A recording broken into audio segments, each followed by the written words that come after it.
Hello and welcome back, and today I want to talk about the Seagate family of SSDs. Much like their hard drive series, they have got their entire range of SSDs into preset families to help users understand which one of their range is best suiting their needs. Because there's so many ways in which you can tinker with this technology and eke out the best possible outcome for your needs, be it speed, being bandwidth, being control, being small files, big files, or just robustness overall. So again, just like their hard drive series, they have different ranges of family within the Seagate brand that you can use as kind of a litmus test to understand which one's best for you. And in today's video, I'm going to talk about individual ranges and what are their highs and their lows, and hopefully this will trigger with you what you need to go for. Now, some of the advantages of the Seagate series, as we talked about in the past, is the simplicity. It's taken them a while to really refine their ranges in this way, but we're now at a point where it's very easy to go, that one's for me and that one isn't. Unlike a lot of other brands out there, where they have got lots of sub-brands within their mix. When we look at the WD series, which is kind of absorbed with SanDisk and absorbed with the UltraStar series, you end up with lots of sub-ranges, and it gets very, very complex and kind of ruining an excellent marketing strategy overall. And that's one of the ways in which the SSDs from Seagate have kept things nice and simple, but at the same time, really giving you a great deal more. Because their ranges, rather than trying to compete and ultimately be better than a number of their competitors, they have absorbed a lot of key factors and allow you to have an SSD that seemingly really has a lot under the hood, which I know is a bold statement, and I'm hopefully going to convince you by the end of the video. But before we even get into those families, we're going to be using a lot of terminology in this video. So if you already know this terminology, skip forward a couple of minutes. But otherwise, let me guide you through a lot of the terms as quickly as possible. I've done a full video on these, but let's go through them very, very quickly. TCO, total cost of ownership. That means that it has to absorb everything from electricity consumed to the amount of capacity needed to the running time of the drive over a certain period of time. Total cost of ownership is the amalgamation of lots of the other acronyms that we're going to talk about, and ultimately provide a guideline to whether the device is going to be expensive to run or not. On top of that, you've got things like IOPS, input output per second. These are the number of the smallest operations this SSD can perform in a single second. SSDs without the moving parts of hard drives will number this in the thousands, tens of thousands, hundreds of thousands, depending on both the NAND and the controller inside. And all of the figures I'm going to talk about today, by the way, it's worth highlighting, scale with regard to the overall capacity available. So do bear in mind that in most cases, I will talk about the highest value that is possible from each of the respective ranges, but do bear in mind that these numbers in the majority of cases, such as terabytes written and total cost of ownership and power consumption, they will scale down in accordance with the scaling down of capacity, so do bear that in mind. We just talked about it, terabytes written and data drive writes per day, which I will keep saying as data writes per day throughout this video. I am sorry, it's another acronym that I've never really kicked. But terabytes written is the total amount of potential storage that can be written to a drive over its lifetime, which is a combination of 265 times the overall capacity in gigabytes times the warranty, so the number of years. So that will give you an idea of the terabytes written on this disk potential within its lifetime, and again, that scales. But drive writes per day, or data writes per day if you want, that is generally a decimal place figure. That is an idea of how much data can be freshly written to a disk overall. And these are two key areas where the Seagate SSDs do exceptionally well. Data writes per day and terabytes written are exceptionally high on pretty much all of their range. It's one of the principles they've not seemingly wanted to give up. A lot of brands, to keep something affordable, will generally have to kick something to the curb in terms of the overall sheet and where the compromise has to live. And I've got to say, they have not compromised on the terabytes written and the drive writes per day. And it's a particular hard point for this, because up until this point, Samsung have dominated the market, and it's something that's really changed in the last 12-18 months. But one of the reasons for that is Seagate's pursuit of this terabytes written and data writes per day heights, and you will see that particularly at the end of the video.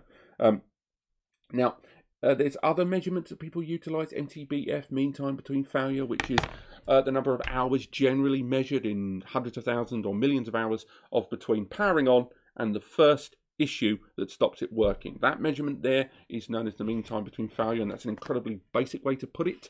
And it isn't really relevant anymore in SSDs, but it's still quite a useful feature to have and something we will talk about because it is still moderately relevant, although not as much as it was. And then you've got ones like ECC, error code correction, which is when data is passed through the flash of the inside the DRAM, and that will at the beginning and the end do a checksum and compare them. And if something is changed throughout the process of data being handled through them, it will auto repair based on the original read. So not all SSDs have it. In fact, very few these days, particularly at the consumer level, have ECC built into SSDs, but it is out there. And another one being trim. Trim is how data is deleted from an SSD, and this is a question of security and speed. With trim, it is an idea that when the drive is when data is deleted off a drive without trim enabled, data just seems to have all of its indexing and connections severed, so it's kind of derelict, floating data on the, or not really floating, it's just there on the disk, and then eventually it will be written over, but it's still there and can be retrieved, which might not be to what you want when you properly delete data. That's where trim comes in, that properly deletes data. Data is expunged from the disk. It doesn't await a rewrite over the top of it. So those are kind of the key areas that we talk about with regards to SSD. A lot of the terms, there's other ones like over provisioning, of course, where there's additional space left off the overall available capacity, so the drive can use it for kind of balancing data between them. You see a lot with SSDs that arrive at 240 gigabytes rather than 250, or 960 gig rather than 1 terabyte or 1024.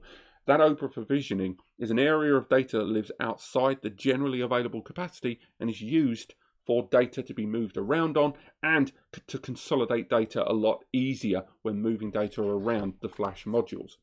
Another area, NAND. NAND is the actual chips, the cells on an SSD that the data will live on. There's lots of different types. There's SLC, single layer, MLC, multi-layer, or a TLC, triple layer cells. And these all denote to the amount of data that can be written onto an SSD.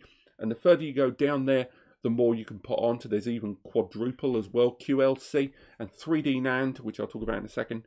With data, the more layers you've got, the more data you can pack into the individual cells, but with that, it lowers the overall robustness and the longevity of those disks. It makes them more affordable and gets you better capacity at a better price, but as you go down the family, it will lower its overall utilization over years and years and years.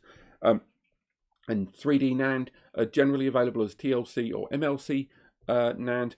3D NAND is when the data is stacked vertically on the cells, and it makes for even better capacity limitations and the overall speed of access because of the way the data is structured. And you'll all too often find data in the same stacks a lot more easier to access than horizontally laid data. And that's really it. Those are the terminologies that we're going to talk about the most today. But let's make our way straight into the family so you can understand which Seagate SSD best suits your needs. So let's start straight off with the Seagate Barracuda series. Seagate Barracuda is probably one of the most well-known Seagate brands out there. And when they made their Seagate SSD Barracuda series, a lot of the Barracuda branding and utilization still exists. It's designed for PC desktop use. It's designed for general single SSD requirements, you know, laptops, PCs, maybe even more portable devices. It's designed for having a nice, easy, quick access SSD inside your overall day-to-day peripherals. It's not really designed for enterprise, and although a lot of the specifications behind it are pretty good, it's worth highlighting that if you are looking at network attached storage use, or if you're looking at data center use, these aren't going to be the ones for you because they lack the robustness that you would hope in those scenarios it would have. But still, nevertheless, still pretty good, arriving in both SATA and an NVMe version, because more and more desktop PCs and desktop laptops and stuff like that are utilizing NVMe, so that's PCIe M2 connectivity, and it's pretty impressive indeed. Hopefully a lot of the specs are on screen, but we'll talk about some of the highlights. Arriving in as little as 250 gig, all the way up to 2 TB in that SATA form. The SATA drives, otherwise known as the Barracuda 3D NAND series, these 120 series even, are known for several things. They're known for pretty high SATA speeds, arriving at SATA speeds of around 560 megabytes per second read and 540 megabytes per second write. And of course, I am looking at the top of the pack there, but it doesn't scale too differently throughout all the different capacities. That's fairly standard throughout. Also arrives with 90,000 IOPS, both read and write, which is pretty damn respectable. The mean time between failure is 1.8 million hours, which I know MTBF isn't hugely relevant these days in times of SSD as much as it was, but it's still a nice thing to have. And with 5 years of manufacturer's warranty, it does give you 5 years warranty even for their base level product, which is pretty good if you ask me. Now, the terabytes written per drive is pretty respectable too, with 150 terabytes written on the 250 gigabyte one, all the way up to 1,170 terabytes written on that 2 TB drive. That is a very respectable average overall. Now, how that affects the data writes per day, it's still going to be a very interesting sum. For drives like this, data writes per day and terabytes written are generally favoured to be less relevant. They're very important, and these do stack up very, very well against the Samsung 860 series at Evo, with pretty much identical terabytes written across the board, but a higher read-write speed, which is pretty good.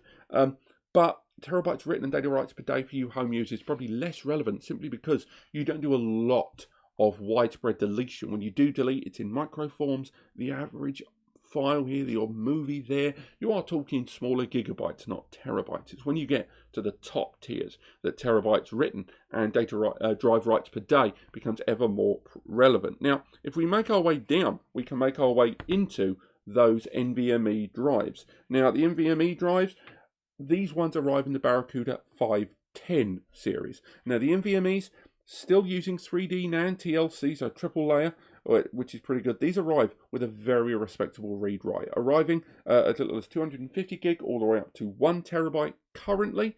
Not really going much higher than that currently from what I can see, with a read of 3,400 megabytes per second at the biggest capacity at 1 TB and 3,000 megabytes per second write. Those are really, really impressive for a home class SSD. It can be used in a more pro setting. If you are a content creator or media editor, these can still be utilized very respectably. And at a better price point, they may be very desirable to you. Even the data writes per day stacks up just as well as the SATA one, although not quite as well. When we look at the 1 TB, we can see 640 terabytes terabytes written on that 1 TB drive. It's still a good average of around 0.6, which is pretty good. I mean, it's only a mite off some of the Samsung and other drives out there, but when we're comparing these, we are comparing against top-end ones. We're talking about your Corsairs, we're talking about your Kingstons. These are ones where these data writes per day, these are more enterprise class drives that it's competing against and still standing very, very well indeed. And again, that arrives with 5 years of manufacturer's warranty. It arrives with 1.8 million hours MTBF, and for a SSD that's designed to just be utilized in a desktop PC environment, those are some phenomenal specs. Even if, as mentioned, terabytes written and drive writes per day isn't quite as relevant in that market, it's still nice to know it's got that robustness, which will translate very well into longevity and the warranty moving forward. Next up, we can talk about the gamer series of SSDs known as the FireCuda range. Now, the FireCuda range over both hard drives and SSD has evolved exceptionally fast, much like gamer technology overall. Originally focused as a hybrid storage medium with hard drive and SSD components combined together, the FireCuda SSD series, the 510 and the 520, are genuinely breathtaking SSDs. Still designed to be used in singular environments, you are getting some great speeds overall. And if load times as near zero latency is that important to you, and particularly with the newer generation of Xbox and PlayStation arriving at the end of 2020, the FireCuda SSDs I think will be making a big push into that market in single NVMe environments. Now let's go with the lesser of the two, and I say lesser, it's still damn respectable. The FireCuda 510 series, utilizing 3D NAND triple layer cells, arrives in between 500 and 2 terabytes of capacity, so a good range of storage available to you there. And again, most games these days, some of the big ones, your GTAs and some of your more modern games that are arriving, when Cyberpunk arrives, God only knows how big that's going to be.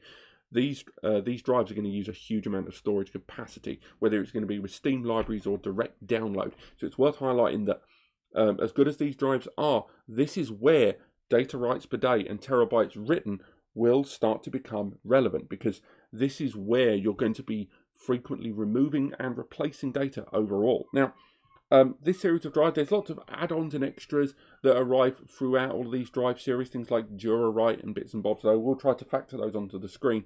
But for now, let's talk about some of those tech specs. Now, with the 510 series arriving at 500 gig to 2 TB, you already get some quite insane read-write speeds. If we make our way down to the biggest one, that 2 TB, we can see a read speed, sequential read. You're looking at 3,450 megabytes per second, so over 3 gigabytes, which is incredible. And the write managed to keep up as well at 3,200. It's not one of those misleading loss ones where it's like 3,000 and 1,200. This is 3,000 megs over for both, so up to 3,400 and 3,200 read-write respectively. Real high numbers. In terms of IOPS, so those individual operations, lots of them frequently, 485,000 read IOPS and 600,000 write, which is phenomenal in terms of those individual operations. And given the amount of cells, the amount of background, metadata, cabs, and environmental data that get loaded, and with the promise of the newer generation consoles having near zero latency load times due to new speed technologies, this is where this kind of SSD will really get to flourish, and you'll get to see those true speeds in real time. Now, we talk about terabytes written, we can talk about the capacity available on those. If we look at that 2 TB 510 series FireCuda, we can see the terabytes written is 2,600 terabytes.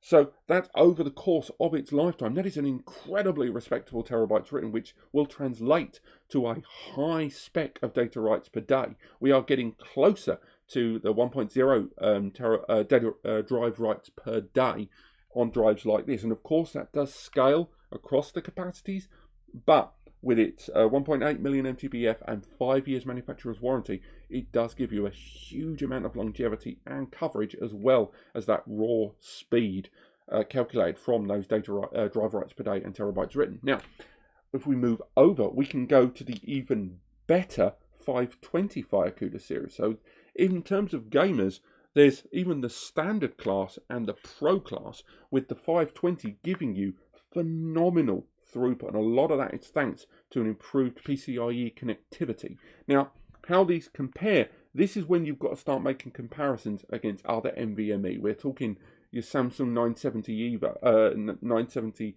Pros and Evos, and these stack up phenomenally well. That's when you've got to compare with your Corsairs and some of your Intels as well. And again, these are consumer accessible drives that are giving you hardware inside and capabilities that previously were only enterprise. So let's talk about the 520 series. The 520 arriving between 500 gig and 2 TB once again. With, if we go for the top end one there, we can talk about over up to 5,000 megabytes per second, which again, phenomenal thanks to that newer gen PCIe. And in terms of write, 4,400 megabytes per second. So that is incredible. In terms of gaming load times, that will pretty much disintegrate modern loading in the newer generation of consoles, if indeed they do come to pass. And that still even reiterates for console gamers, PC gamers too, who have got high-end CPUs being utilized, some of those Ryzen CPUs, as well as some of the i9s we're starting to see in modern PC architecture. They are going to be able to take advantage of those speeds, because you're going to need a CPU that can open up the full bandwidth potential of more modern PCIe and not have to backwards compatible it down and bottleneck it further along. Now, in terms of the IOPS, we're looking at 750,000 read IOPS and 700,000 IOPS write. That is incredible. And of course, these are theoretical maximums based on what the storage can do. And of course, the architecture of the device will make a great deal of difference.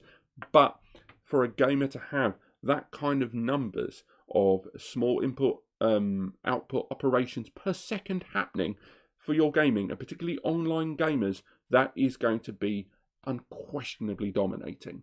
And with terabytes written at 3,600 terabytes written within its life cycle, that's impressive. With that 5-year warranty and 1.8 million hours MTBF, this is a drive that has got longevity plastered all over it, and that will be reflected in the drive writes per day, thanks to the overall capacity available and the rigidity of the NAND inside this device. It even has that improved controller, which there is even a higher revision that we're going to talk about later on.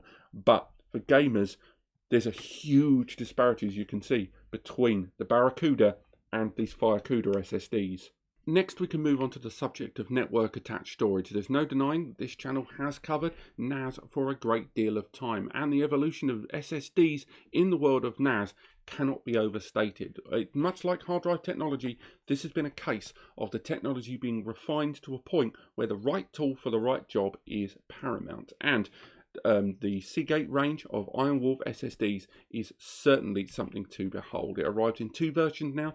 The original version, the 110 range of IronWolf drives, SATA-based SSDs, did deliver a huge amount of performance for those that wanted tiered storage, like in those QNAPs that had the 3 storage volumes.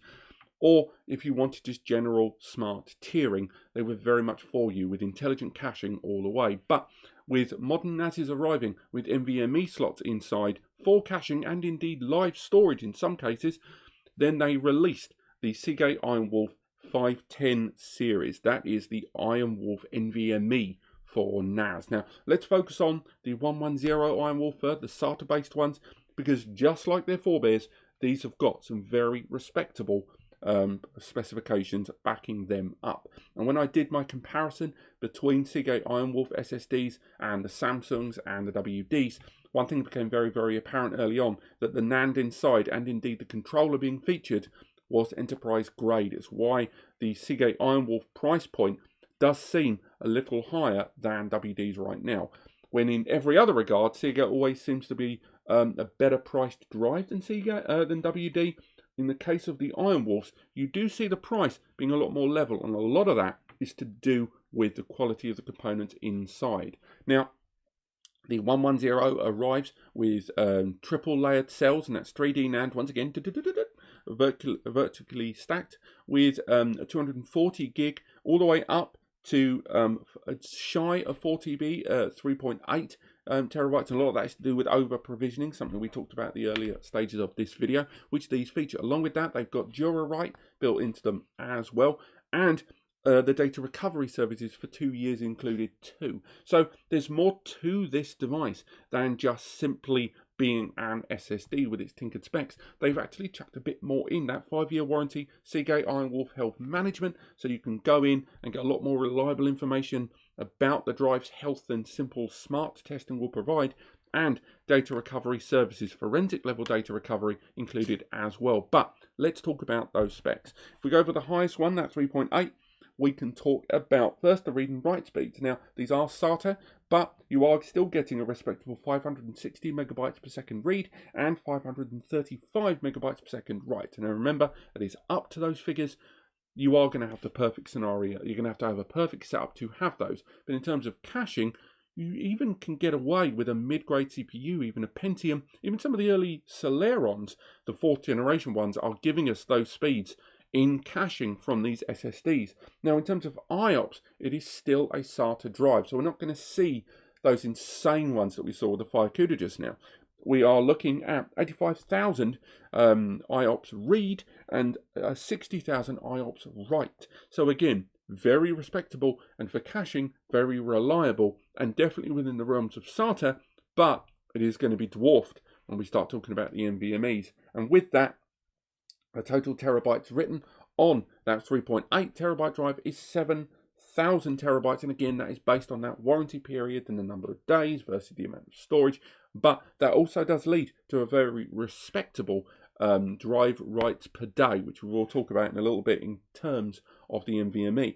But with a 2 million hour MTBF and that 5-year warranty, this is going to be in it for the long haul. But because it's for caching, that's where we're going to see even more importance on terabytes written and drive writes per day. If we move over to the NVMe, we can see another improvement there. Now, the NVMEs also arrive with 3D triple layer cell NAND, so you are looking at some great NAND being utilized here in your caching environment. But let's get straight to the point. What you want to know about is those data writes per day, drive writes per day, and of course terabytes written. We've already talked about that with the SATA, but in the case of these NVMEs, the IronWolf 510 series, you are looking at 1.0 drive writes per day. That is the full capacity per day, which in terms of caching is the gold mine. It's X marks the spot. It's exactly what you want, because SSDs used for caching, they may hold some data in tiered storage, but ultimately data is deleted and rewritten on cached SSDs in a NAS environment a hell of a lot, more times than you can count in some cases, and particularly in larger rack server arrays. So a 1.0 or full drive data write per day, even at the small capacity or the big capacity across SATA and NVMe, is incredible. And you are looking at some insane speeds being made possible thanks to those NVMe class speeds. With the PCIe being featured inside it, the newer gen PCIe to support NVMe, it means that the speed you're going to be getting in the 510 IronWolf series far surpass that of the Barracuda that we talked about, and of course any of the SATA derivatives. It's not quite as up there with the FireCuda 520 that we talked about, but it's coming increasingly close. It arrives with up to 345,000 read IOPS, but 28,000 write IOPS, which again, not quite as good as the FireCuda, but that's because of the architecture that it's going to be utilized for, and it's still damn respectable for that capacity limit, arriving with the capacities that we've already discussed. The NVMe series is only just arriving, so we are going to see this series bloom out even more, and particularly with newer generation NAS devices supporting more and more NVMe level media. This is where the IronWolf 510 series is really going to make a home for itself. And of course, you've got the 5 years warranty. You've got that, I think 2.5 million MTBF. It's definitely post 2. And with read speeds of up to 3,000 megabytes per second and write speeds of up to about 1,000, it's definitely a respectable speed boost for NAS users, where the device has been leveraged more towards durability and longevity, but still gives you an excellent speed threshold. And remember, these drives are going to be in RAID environments, with caching being utilized as generally read-write cache. You need at least 2 drives in a RAID 1 or multiple drives in a RAID 5 environment to ensure the read-write architecture that is involved in read-write caching. They have to be balanced, and they have to have that durability. And again, the DuraWrite will support you in that, because that's what you need, a drive with an intelligent read-write operation controller inside, which it does give you overall. I will be going into a hell of a lot more detail in another video coming soon about the IronWolf NVMe 510 series, so I'm going to keep things a little lighter here, but I do recommend you check that video out. Now, the Nytro series actually originally arrived in 3 different variants, but one of them we've seen kind of disappear, and that was the 5000 series. So you may see it around, but I don't think either it's going to go under a rebrand or it's not going to be around. So for now, I'm just going to focus on the 1000 series and the 3000 series. These tailor across many, many different drives with the part number changing, but just go with the idea 1000 and 3000. Now, the 1000 series is their SATA range, with the SATA range arriving in up to 3.8 terabytes of storage.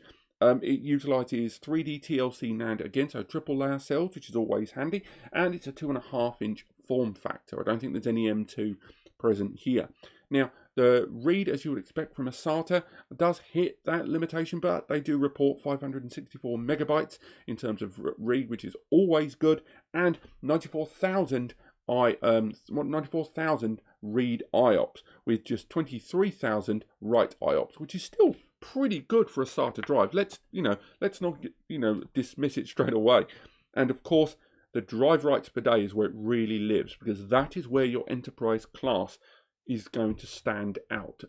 Terabytes written and data writes per day are two key factors in enterprise level drives, because more so than NAS, more so than anyone we've discussed, these environments, these hyperscale environments in every sense of the word, as well as any enterprise level application, they require drives that are not only going to last the distance, but that can last constant rewrites. And with a drive write per day of 1.0 on these, that is a full drive every day, even up to that 4 TB, the 3.84 with over provisioning, full write every single day of data, which is respectable in the extreme. And of course, you have got that 5-year warranty, you've got that 2.5, you've got that 2 million MTBF. It does the job. Now, from that, we can move into the top of the top of the top. We can talk about the Nytro 3000 series. Now, the Nytro 3000 series is their SAS-based connected model.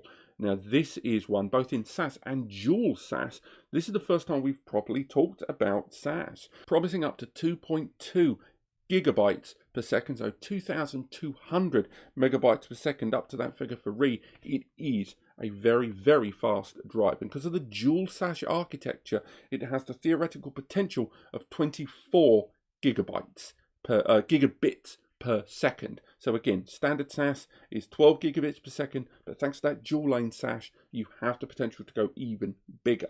Now, arriving in as little as 400 gig or up to a frankly astounding 15 terabytes of SSD in a 2.5-inch module, 15 mil deep.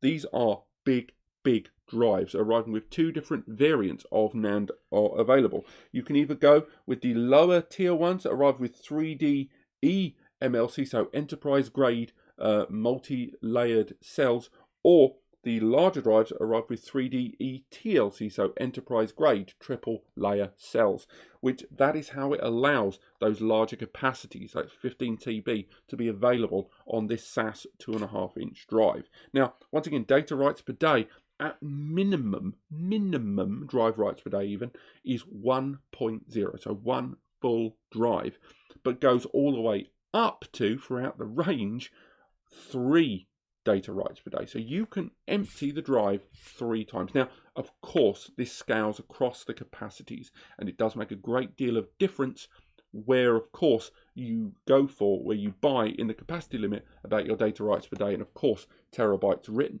But even at 1.0 terabytes written on a 15 TB SAS SSD, that is incredibly respectable in terms of overall utilization of the NAND and the storage available on this disk. With up to 240,000 read IOPS and 67,000 write IOPS at this range level, it's still a very, very respectable level, which is only outperformed really by that PCIe newest gen FireCuda we talked about earlier on.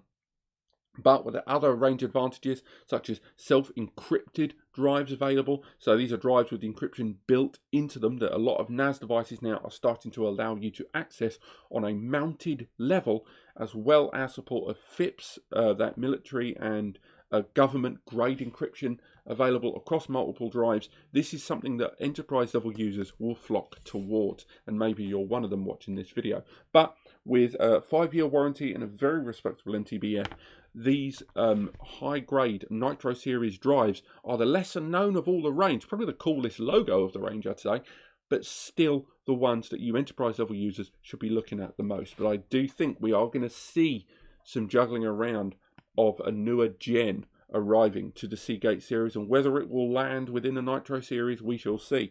I mean, that 5000 series was their NVMe, but given we're starting to see it being scaled away, I do think FireCuda and maybe the IronWolf 510 have taken up that mantle, but we shall see. But this has been a discussion about the full range of SSDs from Seagate right now in 2020. I hope this has helped you along the way. There should be an as compare article in the description that will break down all of these ranges and their respective model numbers to make this a lot easier for you. Otherwise, do visit the guys at span.com. They're the guys in the know. With over 25 years in the biz, they will help you find the right storage media for you. If you've enjoyed this video, I found it helpful, click like. If you want to learn more, click subscribe, and do let me know what you think in the comments. Bear in mind, this is probably one of the longest videos I've put out for a very long time, and there's a lot of information, so I hope you forgive me for using a tablet today. But otherwise, thank you so much for watching, and I'll see you next time.